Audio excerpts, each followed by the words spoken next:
여러분 추석 때 예배도 드리고 또한 때로는 성묘도 가셨을 겁니다. 성묘를 가시면 비석에 대개 이렇게 쓰여져 있습니다. 신앙을 갖고 계셨던 분은 직분이 장로, 권사 또는 집사, 또는 어떤 분은 성도 아무개의 묘, 이렇게 적혀 있다라는 겁니다. 그것이 그 분들이 남기신 이름이고 또 우리도 앞으로 남길 이름이 됩니다. 여러분은 어떤 것을 남기시겠습니까? 여러분은 과연 어떤 것을 여러분의 비문에, 아니 비문뿐만 아니라 여러분들을 사랑하고 여러분들과 가까웠던 사람들의 기억 가운데 남기시겠냐라는 겁니다. 오늘 우리가 함께 보기 원하는 말씀이 바로 그것입니다. 우리는 신앙인입니다. 여러분, 저와 여러분은 신앙을 가진 사람이라는 겁니다. 그래서 아무 직분이 없어도, 또는 어떤 분은 직분을 가진 분이라 할지라도, 사람이라 할지라도 그의 비문 비석 가운데 성도, 거룩한 사람, 신앙을 가지고 살았던 거룩한 사람이라고 적히기를 바란다라는 겁니다. 우리가 어떻게 그와 같이 성도 그리고 신앙의 사람이라는 것을 남길 수 있는가? 오늘 말씀의 제목이 무엇입니까? 오늘 말씀의 제목, 주께서 쓰시겠다 하라. 사실 오늘 말씀, 우리가 읽은 본문 말씀 3절에서 예수님이 하신 말씀입니다. 제자들에게 주가 쓰시겠다 하라. 이 말씀이 사실 오늘 말씀의 제목입니다. 신앙인은 주님이 쓰는 사람입니다. 주님이 쓰는 사람이어야 신앙인이지, 주님이 쓰시지 않는 사람은요, 그냥 나 혼자 신앙이 있다라고 생각하는 사람, 그 이상도 그 이하도 아닐 겁니다. 정말 우리가 믿음이 있는 사람이라면 주께서 쓰시는 사람이어야 신앙인이라고 부를 수 있을 겁니다. 어떻게 주께서 쓰시는 사람이 될 수 있는가? 첫 번째, 주께서 쓰시는 사람은 믿음이 있는 사람입니다. 믿음이 있는 사람입니다.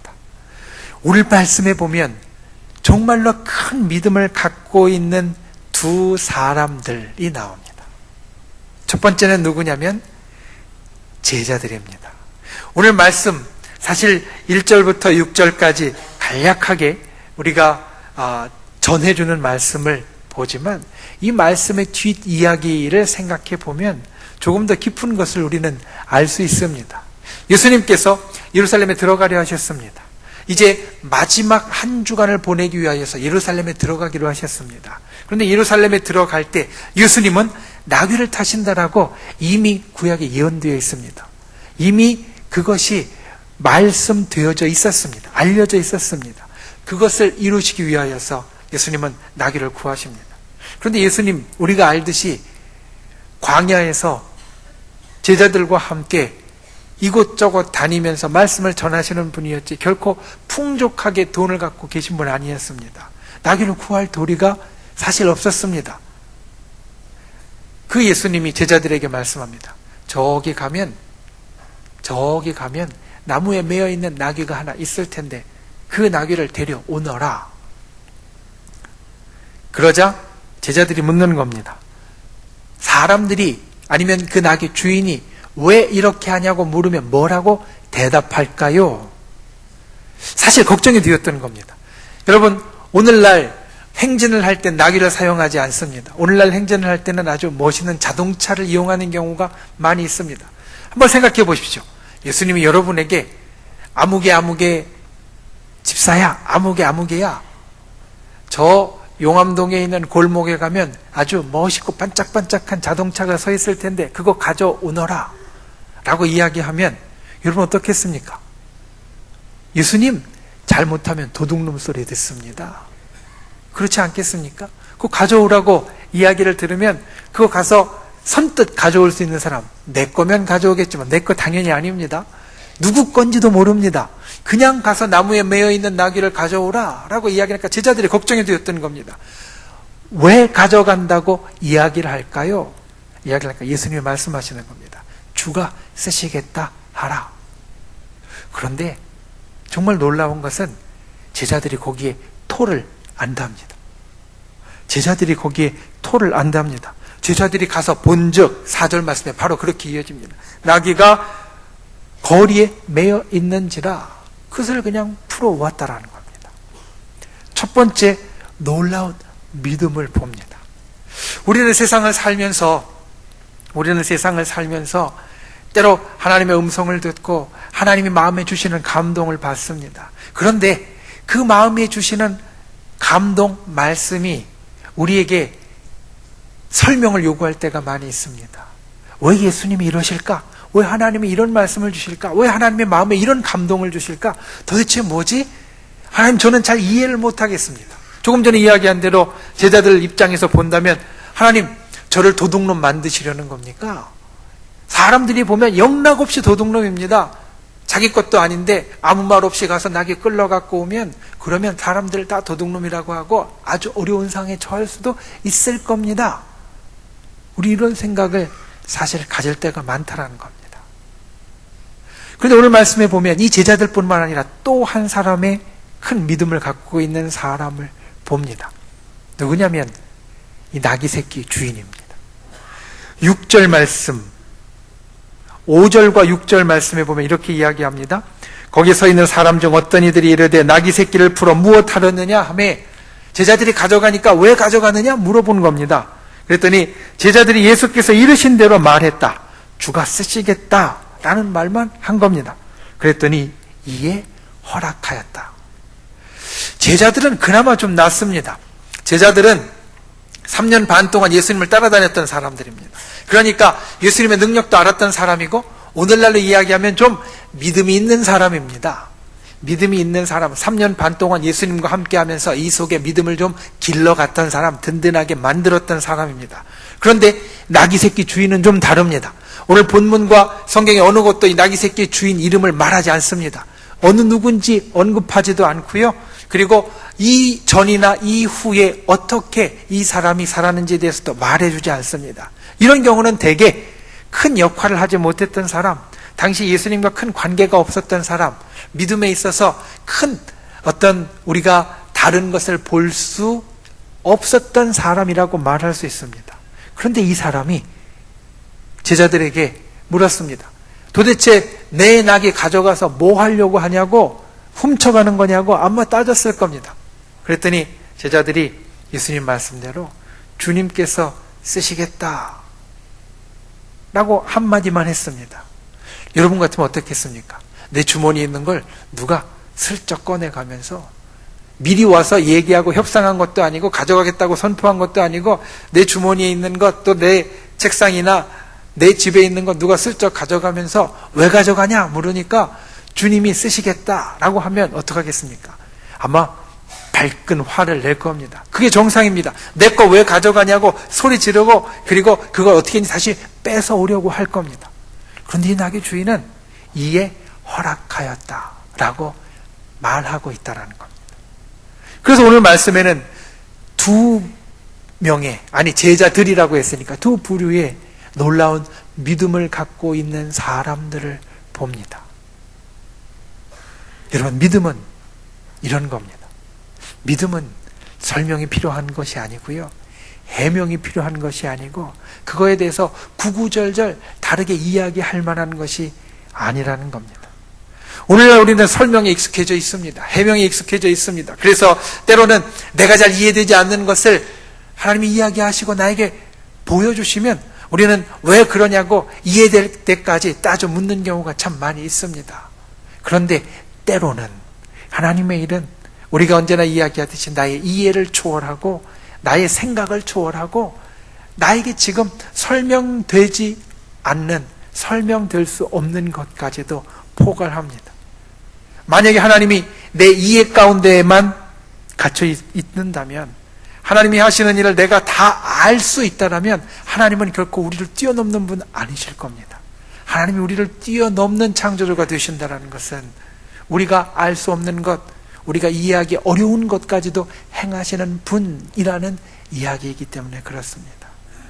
여러분, 하나님께 쓰임받는 사람은 절대적인 믿음이 있는 사람입니다. 절대적으로 신뢰하는 믿음이 있을 때 하나님께 쓰임받는 사람이 됩니다. 저와 여러분이 이와 같은 사람들이 될 수 있기를 원합니다. 주님 앞에 정말로 절대적으로 신뢰하는 믿음, 설명해 주시지 않아도, 구구절절히 풀어주시지 않아도 절대적으로 신뢰할 수 있는 믿음, 그와 같은 믿음이 저와 여러분에게 있기를 예수님의 이름으로 축원을 드립니다. 우리의 삶에서 이와 같은 믿음을 볼 수 있는 데가 있습니다. 어디냐면 바로 어린아이입니다. 어린아이가 걸음마를 처음 시작할 때, 아마 여러분 기억해 보십시오. 그 먼 옛날 나의 아들이 나의 딸이 걸음마를 처음 시작할 때 어떻습니까? 그 아이들이 어디를 보고 걸음마를 처음 시작하냐면 벽을 보고 걸음마를 처음 시작하는 것도 아니고 침대를 보고 걸음마를 시작하는 것도 아니고 엄마를 보고 걸음마를 시작합니다. 엄마가 아기에게 여기로 와봐 말합니다. 아가야, 넌 할 수 있어. 여기까지 와봐. 한 두세 발짝만 떼봐. 혹시 넘어지면 내가 붙잡아 줄게.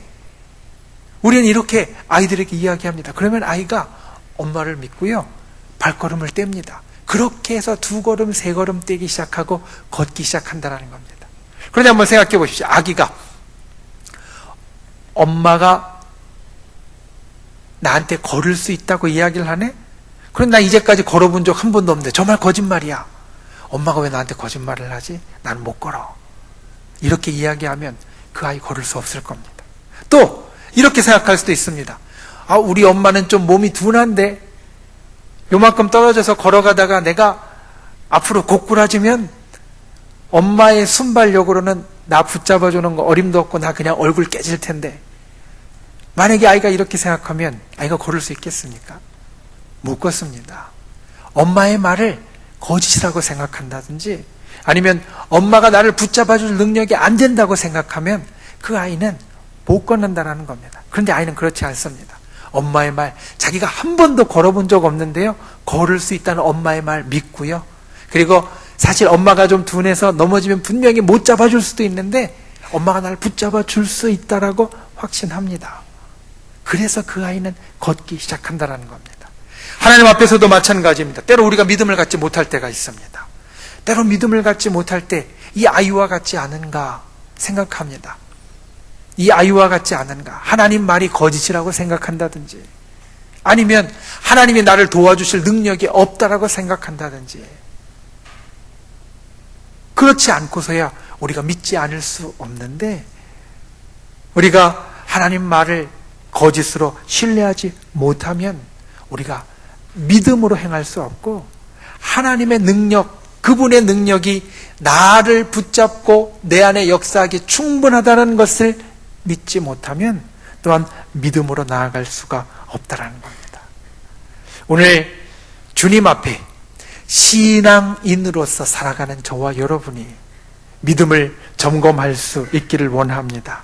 하나님의 진실성을 믿는 분들 되시기를 바랍니다. 하나님의 능력을 믿는 분들 되시기를 바랍니다. 하나님의 능력은 설명이 필요하지 않습니다. 여러분 생각해 보십시오. 제자들이 지금 몇 년 동안 예수님 따라다녔습니까? 3년 조금 넘는 시간 따라다녔을 뿐입니다. 그런데 이 자리에 계신 분들 가운데 내가 예수님 믿은 게 3년 안 된다라고 생각하시는 분 아마 별로 없을 겁니다. 여기에 계신 분들 아마 10년, 20년, 30년 이상 신앙생활을 한 분들이 훨씬 더 많을 겁니다. 3년 조금 넘게 신앙생활했던 제자들을 예수님 말씀을 믿었습니다. 설명을 요구하지도 않았습니다. 구구절절히 또 설명하지도 않았습니다.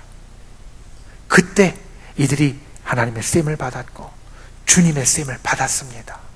우리가 주님 앞에 쓰임받는 자가 되려면 절대적으로 신뢰하는 분, 믿음이 있는 사람이 되어야 한다. 신앙인 첫 번째가 믿을 신자입니다. 믿음이 있어야 신앙인이 됩니다. 저와 여러분이 그와 같은 믿음의 사람, 믿음으로 주의 쓰임을 받는 절대 신뢰의 사람들이 되실 수 있기를 예수님의 이름으로 축원을 드립니다. 두 번째로 쓰임받는 사람은 새로운 시대를 열어갑니다. 오늘 예수님께서 오늘 말씀 가운데 보면 예루살렘에 들어가십니다. 오늘 예루살렘에 들어가시는 예수님은 이제까지 33년을 사셨던 그의 삶과는 전혀 다른 것을 시작하는 분이십니다.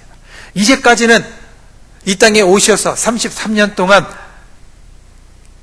가정에서 그리고 제자들과 함께 사람들에게 때로는 병 치료하시고 또 기적 일으키시고 또 말씀을 가르치면서 사셨지만 이제는 모든 사람을 구원하는 구세주로서 십자가를 지는 길로 본격적으로 들어서시는 것이 바로 마가복음 11장의 말씀입니다. 예수님의 사역에 있어서 전혀 새로운 것을 시작하시는 새로운 시작의 순간이 된다는 겁니다. 믿음과 순종은 우리에게 있어서 이와 같은 것을 만들어냅니다. 오늘 말씀을 보면 나귀 새끼가 나옵니다. 나귀 새끼는요, 왜 새끼라고 이야기를 하냐면 아직 다 자라지 못한 힘이 부족한 존재이기 때문입니다. 아직 일을 시킬 때가 되지 않았기 때문에 어미 곁에 두는 새끼고요, 어미가 일할 때 나무에 메어놓는 새끼입니다. 아직 힘이 부족해서 다른 일들 무언가 맡길 수가 없습니다. 그런데 이 나귀 새끼가 33살의 예수님 남자를 그 위에 싣고 지금 이 나귀가 있는 곳 벳바게와 베다니에서 예루살렘까지 약 2.5km의 거리를 가려면요, 힘에 붙이는 일입니다. 그런데 이 나귀 새끼가 그것을 해냅니다.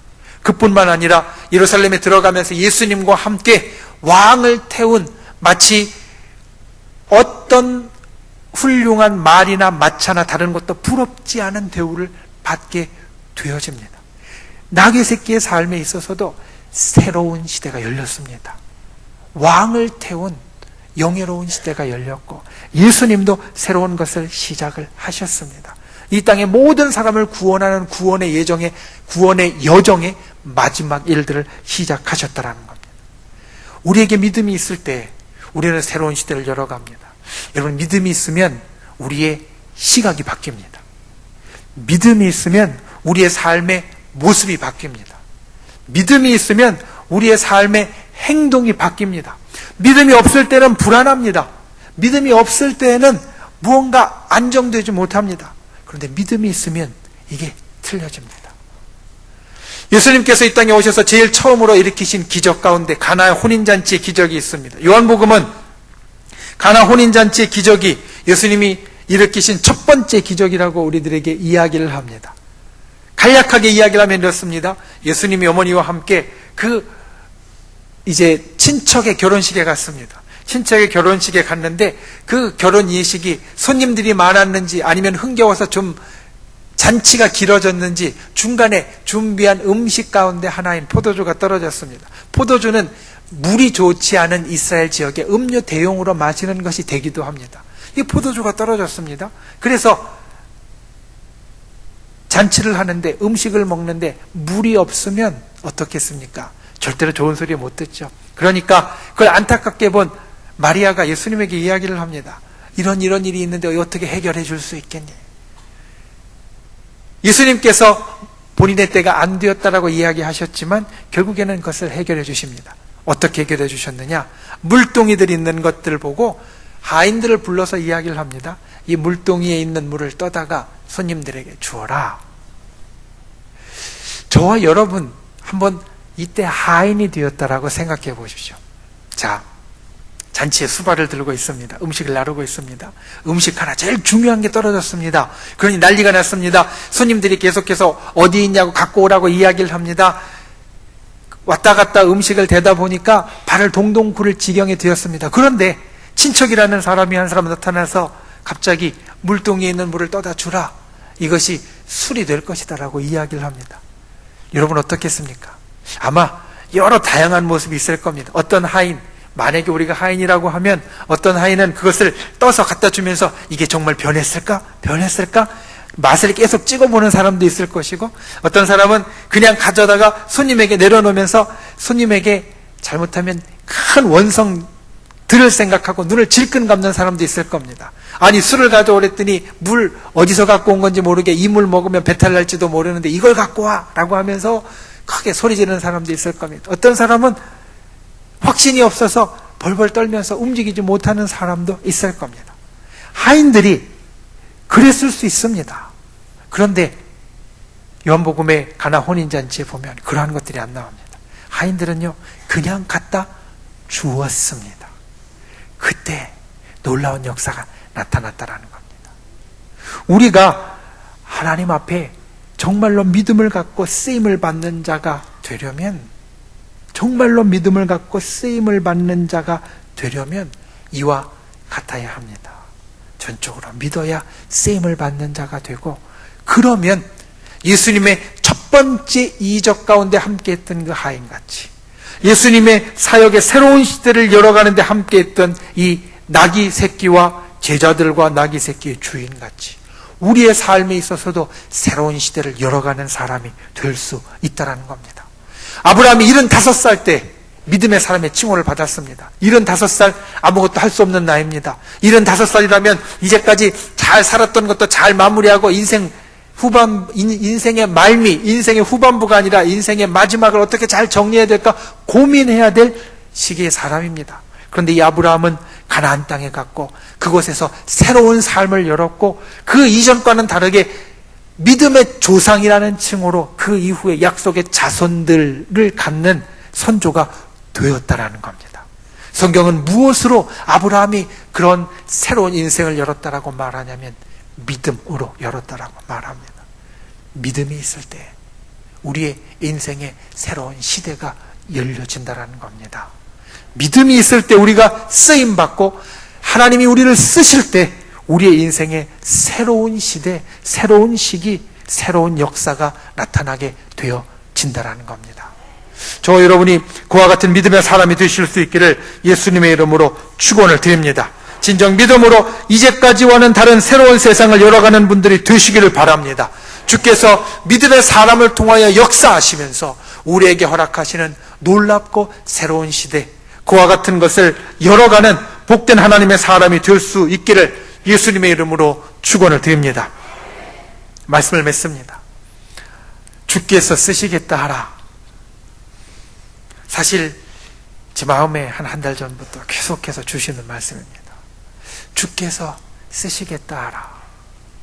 여러 때로는 어렵고 힘든 일들 가운데 하나님 변함없이 주시는 말씀이 바로 이것입니다.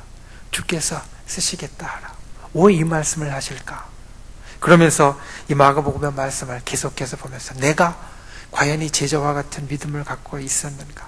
아까 말씀드렸듯이 제자들보다 10배는 더 신앙생활을 오래 했는데, 제자들은 이제 3년 갓 넘긴 사람들인데 제가 저를 볼 때 제자들보다 10배 이상 훨씬 더 긴 오랜 신앙생활을 했는데, 나귀새끼 주인같이 그냥 이름 없는 사람도 아닌데 그래도 청주순복음교회 목사인데, 그런데 내가 정말 이들 같은 믿음을 갖고 있는가?